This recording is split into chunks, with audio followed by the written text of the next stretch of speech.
Selamat sore Bung Firdaus Ilyas. Selamat sore Bung Meldi Rendra. Kemarin Tetap semangat. lihat ibu-ibu masuk KPK ya. Apa namanya? Tingkat Lampung.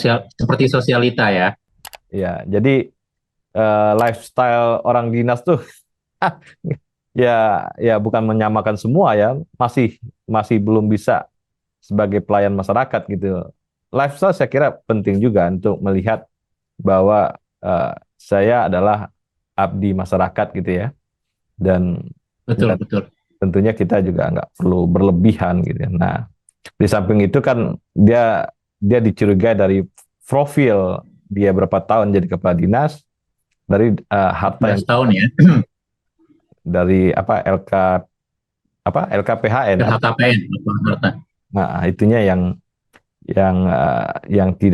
tidak dipercayai oleh KPK. Nah, ini gimana kita melihat ini, Bung Firdaus? Jangan lihat sasaknya, lihat ibu ininya. Betul. Itu kalau istri gue itu ada tingkatan-tingkatannya, sanggul atau apa namanya, konde tanda kutip ya. Eselon 1, eselon 2. Semakin besar, semakin tinggi eselonnya, biasanya sanggulnya semakin besar atau semakin tinggi sasaknya kalau kita orang Sumatera begitu. Nah, itu soal lain ya. Artinya soal apa, tampilan, soal bagaimana membawakan diri dan menempatkan diri di publik, begitu catatan lain. Tapi kalau kita bicara ya, Ibu Kepala Dinas Provinsi Lampung ya, Ibu Reihana ya, kalau namanya agak umum apa ya, selebritis kalau kita ingat gitu ya gitu. Tapi sekali lagi apa namanya, Ibu Reihana yang menarik dari apa namanya, dari perdebatan atau percakapan di publik adalah kita pertama, ibu ini sudah menjadi kepala dinas kesehatan hampir 14 tahun ya begitu. Jadi 14 tahun sebagai Kadinkes Provinsi Lampung gitu ya. Dan tidak ada semacam promosi, rotasi, mutasi dan segala macam. Jadi tanda kutip pertanyaan kita berarti Ibu Reihana inilah orang yang paling kompeten, yang paling sip, yang paling apa namanya, paling memenuhi unsur manajemen kepemimpinan untuk dinas kesehatan di Provinsi Lampung selama 14 tahun gitu ya. Jadi tidak ada generasi muda, inovasi baru, atau apa namanya, kesempatan untuk berkarir bagi yang muda untuk mengembangkan diri. Jadi ini adalah the best, tanda kutip, yang dimunculkan oleh Provinsi Pemda Lampung, begitu. Nah yang kedua, dari 14 tahun berkarir sebagai kepala dinas gitu, ini hanya satu level di bawah gubernur gitu ya, paling tinggi begitu. Artinya kan ibu ini kan juga sebagai kepala dinas atau apa namanya, penyelenggara negara punya kewajiban untuk menyampaikan laporan harta kekayaan penyelenggara negara kepada KPK. Nah kalau kita lihat dari laporan KPK baru dimunculkan sejak tahun 2007 ya, untuk periode tahun 2007 terakhir sampai 2022. Jadi 6 tahun terakhir baru disampaikan laporan LHKPN. Sebelumnya mungkin saya tidak tahu gitu ya. Mungkin belum diupload atau belum disampaikan oleh KPK begitu ya. Nah yang menarik dari pelaporan harta kekayaan penyelenggara negara ini gitu ya, kita lihat jumlahnya kan orang menjabat gitu ya, orang mengumpul ya, artinya ada pendapatan yang didapat gitu ya, ada akumulasi kekayaan gitu. Bahkan kalau kita lihat dalam laporan LHKPN-nya untuk asetnya misalnya ada penambahan nilai, perkembangan nilai NJOP dan seterusnya. Nah ternyata untuk apa namanya, untuk ibu ini tidak terjadi perubahan yang berarti. Jadi untuk laporan 2006 misalnya, 2006 ya, 2007 ya, itu nilai total kekayaannya hanya sekitar 2,5 miliar begitu. Dan berapa tahun kemudian gitu ya, tidak banyak berubah, dan terakhir untuk tahun pelaporan 2022 itu hanya 2,7 gitu. Bahkan kalau kita lihat dari sisi asetnya tidak berubah begitu, bahkan kendaraannya juga tidak berubah nilainya gitu. Satu sisi kalau kita bicara LHKPN begitu, jadi pertanyaannya memang apakah memang ada yang aneh dengan sangat aneh, janggal begitu. Kemudian yang kedua gitu ya, kalau kita lihat LHKPN sendiri kan, kita juga punya catatan penting buat pengelolaan LHKPN. Artinya sejak 2007 sampai sekarang kok baru terdeteksinya ketika muncul di publik.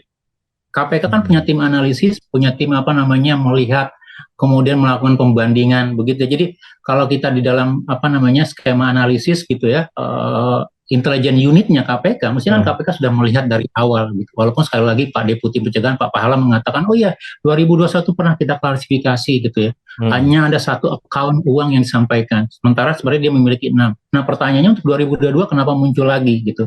Artinya apa? penyampaian LHKPN-nya tidak cukup teliti, tidak cukup melihat, atau mungkin kalau kita lihat dari bobotnya, kan ada sekian banyak sekali nih, puluhan ratusan ribu LHKPN yang dikelola setiap tahun kan Bung Meldi begitu. Jadi timnya tidak cukup begitu, sehingga tidak diperiksa. Nah, padahal kalau kita mau kembalikan lagi semangatnya sebagai bagian dari pencegahan gitu ya, artinya dari Undang-Undang 2899 tentang penyelenggaraan pemerintah yang bersih dari KKN dan segala macam. Nah, salah satunya adalah penyelenggara negara wajib menyampaikan laporan harta kekayaannya kepada KPK, pada pemerintah tanda kutip begitu ya. Kemudian juga mau ketika diperiksa begitu. Nah, artinya kalau kita lihat dari spirit ini, maka tanda kutip juga ada kelemahan selain tadi persoalan dari penyelenggara negaranya. Kita juga melihat ada kelemahan di pengelola LHKPN-nya. Teman-teman tidak punya cukup sistem red alert-nya atau red flag namanya begitu ya, penanda, kemudian dan itu tidak bekerja sehingga kita tidak bisa melakukan deteksi secara dini gitu. Munculnya baru kapan? Baru ketika sudah ramai di publik. Sama juga misalnya ada oknum salah satu pegawai Dirjen Pajak gitu ya, red alert-nya tidak bekerja, sistem analisis deteksinya tidak bekerja, kemudian munculnya kapan? Ketika publik sudah ramai.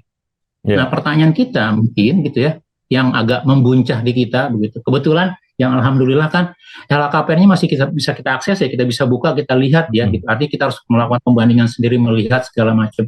Nah, pengalaman saya ketika misalnya 15-16 tahun begitu ya, di dalam gerakan anti korupsi, saya melihat sebenarnya mudah menganalisa LHKPN ini. Kalau kita rajin membandingkan, kita lihat begitu ya, kemudian skema-skema pelaporannya, berapa nilainya begitu ya.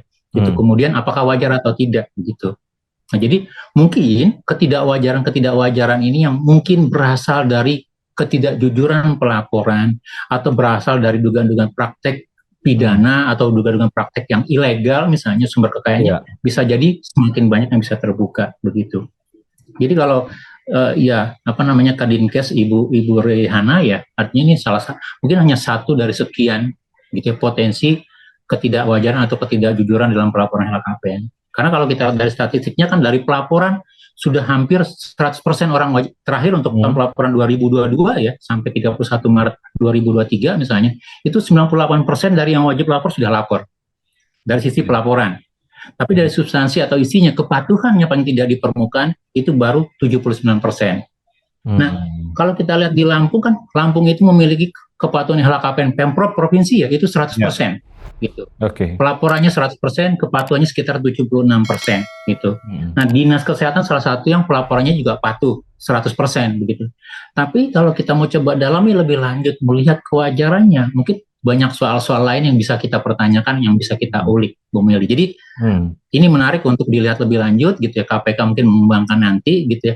Kemudian melihat gitu ya, apakah ada dari pelaporan-pelaporan yang tidak wajar ini ternyata ada juga aset-aset atau kekayaan yang tidak dilaporkan. Kemudian yang kedua, apakah juga ada aset-aset yang memang dimiliki, dikuasai, dikelola oleh orang lain, tapi BO-nya, penerima manfaat akhirnya adalah si oknumnya sendiri begitu. Nah, ini juga menarik untuk ditelisik lebih lanjut. Saya kira ini Lampung nih jadi sorotan dua kali ya. Satu sorotan tentang jalan ya, dan Bu Sri Mulyani juga ngasih warning tentang jalan juga di kesehatan. Sebenarnya kesehatan ini kan duitnya besar ya, Bung Firdaus ya. Betul. Saya lihat. Nah, kita harusnya ada penelitian-penelitian tentang menghubungkan duit ini dengan layanan ya. Dan betul. Sebenarnya Lampung ini nggak terisolir banget lah ya. Nggak cukup dekat dari Jakarta segala macam. Tentunya apa yang terjadi, praktik apa yang terjadi di Lampung ini yang harus menjadi pelajaran-pelajaran penting bagi birokrat, ASN, dan juga pejabat-pejabat ASN, Bung Firdaus.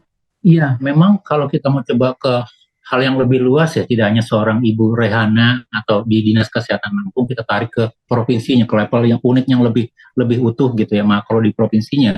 Nah, pertanyaan kita memang sebenarnya apa sih yang terjadi dalam pengelolaan pengelolaan APBN dan APBD, karena juga provinsi menerima APBN begitu. Jadi apa yang terjadi dalam pengelolaan anggaran Pemprov Lampung begitu ya. Apakah misalnya akuntabilitasnya sudah baik, rencananya sudah baik, pelaksananya sudah baik, kemudian juga bagaimana pengawasannya, sehingga jasa-jasa yang dikeluarkan, pelayanan publik yang dikeluarkan, belanja-belanja modal, belanja publik itu bisa dipertanggungjawabkan secara baik begitu. Nah, ketakutan saya adalah jangan-jangan memang gitu ya, untuk pengelolaan anggaran APBD Provinsi Lampung tanda kutip ya, atau mungkin juga daerah-daerah lain itu juga masih dikelola secara ya seperti biasa saja begitu ya. Artinya kan nothing tulus ya, saya 5 tahun menjadi gubernur atau pejabat bupati wali kota gitu ya, saya kan tidak punya komitmen apa-apa untuk meningkatkan. Toh saya diam-diam saja begitu ya, istilahnya autopilot ya, APBD tetap berjalan, pendapatan tetap berjalan gitu ya, belanja tetap berjalan. Tapi apakah kualitasnya baik, akuntabilitasnya baik, tepat sasarannya baik atau tidak, pertanggungjawabannya baik, itu soal lain begitu. Toh juga kalau ditanyakan lebih luas lagi, toh publik tidak menilai itu, Bung Meldi. Jadi kalau kita lihat sekarang gitu ya, nah mungkin di bayangan saya kanal kanal ini juga salah satu alat untuk membantu publik lebih meningkatkan penilaiannya, tidak hanya sekedar dari performa gestur gitu ya, tapi juga untuk sesuatu yang bisa diperbandingkan, sesuatu yang nyata misalnya. Bagaimana dia mengelola anggaran, bagaimana akuntabilitasnya, internal kontrolnya, kerugian keuangan negaranya, begitu ya. Bagaimana aspek pelayanan publik, jadi sesuatu yang bisa kita ukur begitu. Nah, takutnya kita adalah teman-teman tidak melakukan itu begitu. Jadi ini yang membuat jadi dia para oknum penyelenggara negara juga ya sudahlah, itu juga kita tidak akan dinilai begitu. Kita diam saja gitu ya, tidak bekerja saja ya, pengelolaan APBD-nya tetap berjalan gitu. Nah, ini yang mesti dirubah gitu. Nah, yang kedua memang kalau kita lihat dalam konteks pengelolaan pemerintah daerah, bagaimana juga menyambungkan gitu ya rencana-rencana pemerintah daerah dengan rencana-rencana yang lebih makro, lebih besar gitu. Artinya kan kita tidak ingin misalnya pemerintah pusat bangun jalannya ke sana, ke kanan, pemerintah daerah membangun jalannya ke kiri gitu. Akhirnya apa? Kita menemukan jalan yang tidak pernah ketemu begitu. Artinya belanjanya tidak efektif, tidak efisien begitu. Nah, bagaimana? Nah, ini kan sudah ada dalam rencana panduan Repelita begitu ya. Ada RPJM, rencana pembangunan jangka menengah. Rencana pembangunan jangka pendek di daerah harus menyinkronkan dengan rencana pembangunan di level nasional atau pusat begitu. Nah, yang paling harus kita lihat adalah apakah mekanisme akuntabilitas atau monitoringnya bekerja atau tidak begitu. Karena kalau kita lihat terutama ya kalau yang jadi sorotan sekarang Pemprov Lampung misalnya, apakah itu bekerja atau tidak, atau jangan-jangan tidak ada, sehingga praktek-praktek kegagalan atau praktek-praktek yang mungkin tidak benar begitu ya gitu.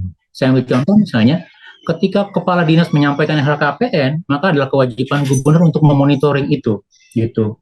Nah, saya saja sebagai orang awam ketika melihat, ini kok dari bertahun-tahun angkanya tidak bergerak, gitu. 2008 itu masih 2608, 2019 jadi 2018 2608, gitu ya. 2019 2,6 juga 08 tidak bergerak. Jadi selama 3 tahun hartanya tidak bergerak, gitu. Kemudian tidak ada perubahan apapun. Artinya apa? Ini apakah hanya mengisi yang kemarin lagi, tahun kemarin disampaikan lagi untuk tahun berikutnya, kemudian disampaikan lagi tahun berikutnya, tanpa ada mutasi, tanpa ada pergerakan penambahan atau pengurangan kekayaan. Jadi ini juga salah satu indikator ya kita katakan bahwa kita banyak abainya, baik itu di internal pemerintah Pemprov Lampung, bahkan untuk di internal KPK, teman-teman yang memonitoring atau melakukan pengelolaan terhadap LHKPN juga banyak abainya. Begitu. Nah, LKHPN ini juga BPK punya akses nggak, Bung Firdaus? Secara umum yang punya mengelola itu adalah di KPK. Gitu. Nah, BPK sebagai bagian dari eksternal, gitu ya, auditor, dia juga wajib menyampaikan pelaporan LHKPN untuk pegawai atau auditornya. Tapi BPK bisa meminta mengakses sama seperti publik, atau mungkin kalau dia antar pemerintah dia bisa meminta lebih detail begitu, lebih dalam begitu ya, untuk melihat profiling. Jadi sebenarnya ketika datanya sudah disahkan begitu ya, artinya semua orang bisa mengakses, bahkan sebenarnya juga publik bisa mengakses gitu ya. Mungkin nanti ada mekanisme permintaan data dan segala macam gitu. Iya, publik bisa akses ya. BPK dengan kewenangannya bisa melakukan profiling, melihat kira-kira. Nah, sebenarnya kalau kita bicara untuk pemeriksaan pengawasan ya, pengawasan itu salah satunya adalah pengawasan berbasis risiko, based risk audit gitu ya. Nah, artinya untuk melihat tidak hanya dilihat misalnya risiko yang tinggi itu apa sih? Ya, untuk misalnya sektor-sektor pelayanan publik atau infrastruktur misalnya. Tapi juga dilihat misalnya performa dari pimpinannya, itu pengelolanya gitu. Jadi saya pikir juga artinya dari pengalaman ini gitu ya, pihak pengawas baik itu internal atau eksternal juga bisa merespon lebih baik, melakukan profiling. Nah, kami dari dulu misalnya saya ingat dulu beberapa tahun yang lalu kita katakan di internal kontrol SPI-nya juga membangun ketaatan terhadap LHKPN, kemudian melakukan profiling gitu ya. Kemudian melihat gitu ya sebagai mekanisme kontrol. Kemudian setelah dilakukan evaluasi disampaikan kepada pimpinan. Tapi sekali lagi dalahnya lagi gitu ya, bahwa SPI ini itu tidak punya kewenangan yang lebih luas gitu, tergantung dari kebijakan political will dari pimpinan. Kalau kata political will-nya jangan begitu ya. Jadi penyebab kelima dalam fraud itu adalah arogansi gitu ya. Arti karena kekuasaan yang begitu tinggi, katakan tidak perlu ngapain melihat itu gitu. Toh juga kita semua sudah aman aja kok, orang senang kok begitu. Jadi saya pikir itu juga satu kritikan bagai internal kontrolnya tidak cukup berjalan gitu. Karena tidak ada larangan, bahkan dianjurkan gitu ya, bahwa SPI-nya memiliki profiling untuk pegawai di lingkungannya, bahkan memiliki peta risikonya. Mana yang risikonya tinggi, kemudian diterapkan mekanisme pengendalian risiko gitu. Nah, ini yang belum berjalan. Karena sekali lagi semua baru pada aspek pemenuhan dokumentasi, formal dokumen, tapi substansinya, pelaksanaannya, evaluasinya belum ada. Jadi, untuk kasus Lampung kita bisa melihat, Bung Firdaus, bahwa memang ikan tuh busuk dari kepalanya, ya kan? Jadi ya. banyak contoh-contoh ya di birokrasi itu memang kepala pimpinan elit birokrasi itu harus memberikan contoh yang baik ya untuk ke bawah, dan berulang kali kita melihat kasus-kasus di daerah itu terjadi gitu, Bung Firdaus. Bung Firdaus, terima kasih. Ya, sama-sama Bung Meldi Rendra. Terima kasih banyak. Tetap semangat. Salam Indonesia bersih. Bersih.